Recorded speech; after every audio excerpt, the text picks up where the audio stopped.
listening to your introduction, it sounded more like it's the 1st of April. Anyway, so how bad is the financial situation in South Africa? I think we have to make a distinction between the economic environment where we find ourselves and the financial environment. Those are two different things. They are different things because when you talk about finances, we usually talk about income and how financial markets are doing, and we talk about money. But when we talk about the economy, we talk about more things. We talk about politics, we talk about ideologies, we talk about policies and things like that. So, and of course, everything is interlinked. When you talk about the economy, quite often people refer by using the word economics, they actually mean finances. So let me try to give you a bit of a picture of what's going on in the South African economy. Getting to your financial question first. The average South African today is significantly worse off than, well, last year and the year before and the year before. In fact, it's been a couple of years, every year where on a per capita basis, we have been getting poorer. So purely from a money point of view, things have deteriorated quite significantly in South Africa. So that is the financial answer to that. The economic answer to your question is that things are significantly worse. Worse than last year, worse than the year before, and things are deteriorating even further. And there are some economic indicators that I would like to highlight. Some of them, the most obvious one that most people look at and most people feel, quite literally feel this, is that unemployment number in South Africa. We can feel it because we quite often go to bed hungry. We can feel that because you sit at home waiting for somebody to offer you a job. So unemployment has gone up, and unemployment currently, depending which one of the definitions you want to follow, but it doesn't really matter. But unemployment in South Africa is at a record high. We have exceptionally high levels of unemployment, and compared to our peers, we've got the highest levels of unemployment. And amongst the youth, we have particularly high levels of unemployment. And because of weak economic growth, high levels of unemployment, it's easy to understand that poverty will go up with that, and people are actually going to bed hungry. Now, what's the reason for all of this? And I think there are many reasons for that, but if I want to point my finger to one institution that I think is primarily responsible for the mess in which we found ourselves, it must be the government, and it must be specifically the ANC government. And you can broaden that a little bit and say it must be the tripartite alliance.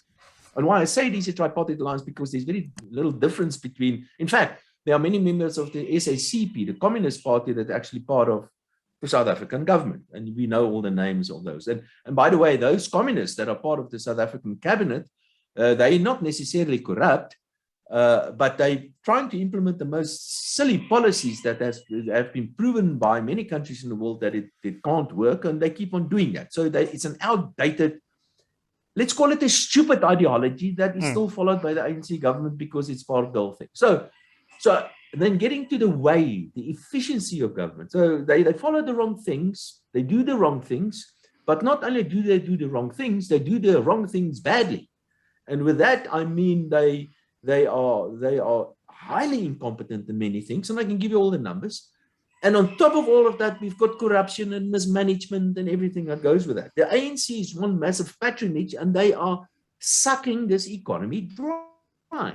And that's the reason. Of course, there are many other reasons. We had COVID, and because of that, the lockdown. But the lockdown itself was a mess because of the way the government managed that.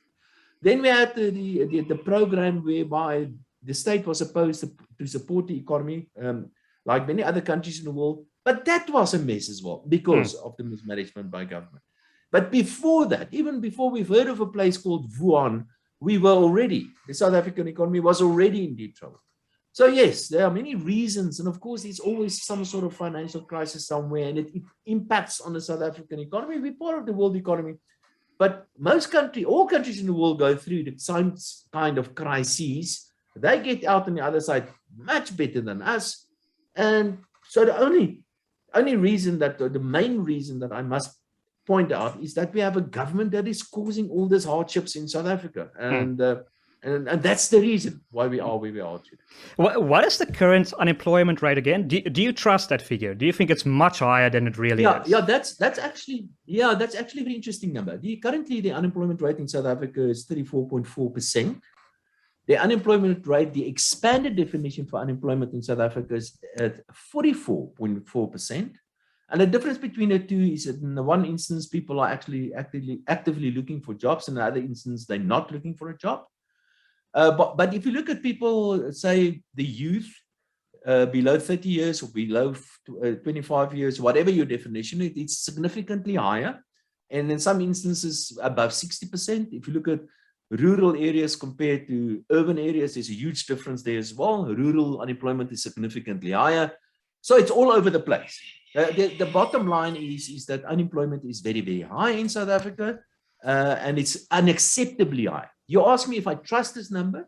Yes, I do trust this number. I think Stats South Africa is one of those institutions that is actually doing quite a good job. Sometimes there are some questions about some of the stats, but they're still doing an excellent job. So I've got all the best regard for Stats South Africa. They're doing an excellent job. But I don't trust this number because I believe that the informal sector in South Africa is significantly bigger than what we think.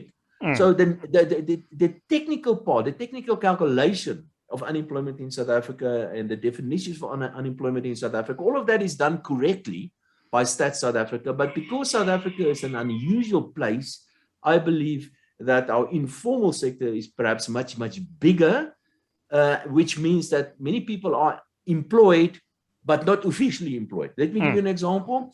If somebody is unemployed, if you ask a person if he's employed, he may say, listen, I'm unemployed, but at the same time, he's renting out the back room somewhere in his house, or he's selling tomatoes or whatever. So he's generating an income of some sorts, but officially that person is unemployed. So yes, I believe the number, but I think we have to understand what's included in the number. And part of that is that I believe that the informal sector in South Africa is much bigger than what we think.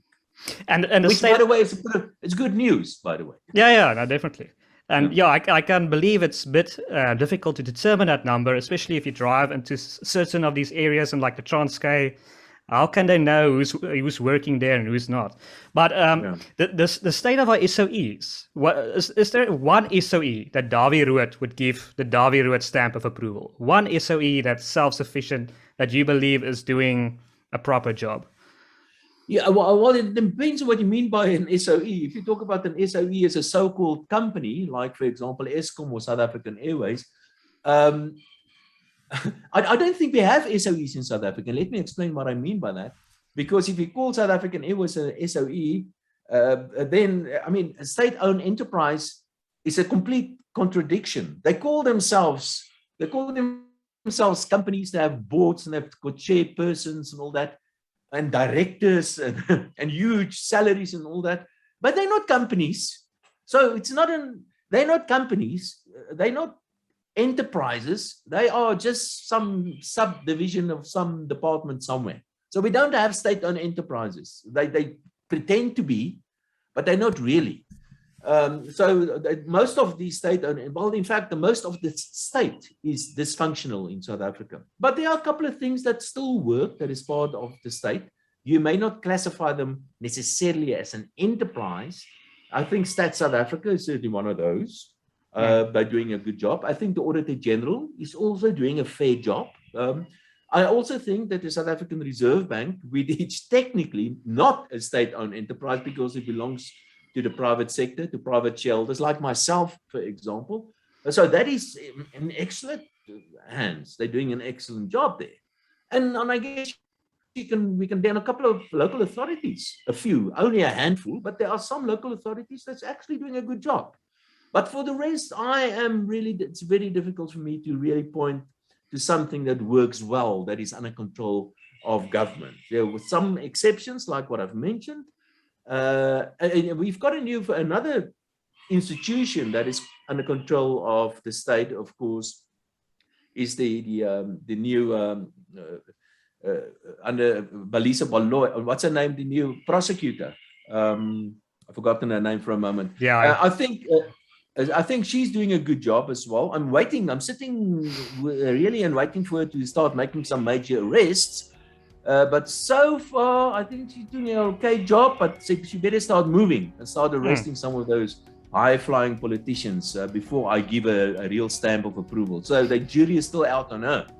But for the rest, I'm afraid to say there are very, very few things that's under control of government that really works well.